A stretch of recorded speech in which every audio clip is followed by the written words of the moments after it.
Assalamualaikum warahmatullahi wabarakatuh.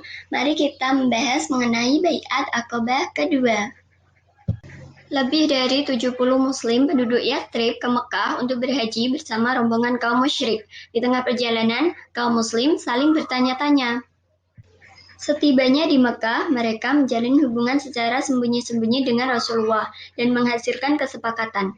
Dan setelah itu, salah seorang pemimpin dan bangsawan dari mereka, yaitu Abdullah bin Amr bin Haram, masuk Islam.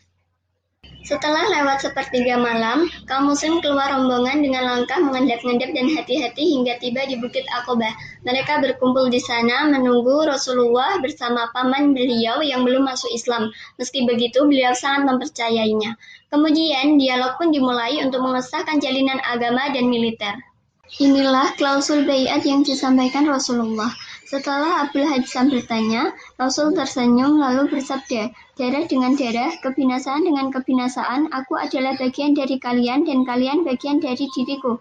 Aku memerangi siapapun yang memerangi kalian dan aku berdamai dengan siapapun yang berdamai dengan kalian." Akhirnya dimulailah baiat dengan berjabat tangan. Dengan perkataan kaumnya, As'ad menjadi mantap. Kemudian dialah yang pertama kali menyatakan baiat dan dia pun dinobatkan sebagai pemuka agama bagi orang-orang yang menyatakan baiat tersebut. Setelah itu, barulah dilakukan baiat secara umum. Jabir menuturkan, lalu kami yang laki-laki bangkit menghampiri beliau secara bergiliran. Lalu beliau membaiat kami dan berjanji akan memberikan surga kepada kami. Sedangkan baiat terhadap dua wanita yang ikut hadir pada saat itu hanya dengan perkataan semata.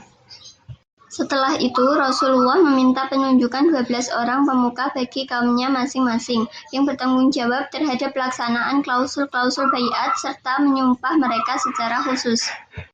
Setelah semua selesai, mereka masih dicekam rasa ketakutan.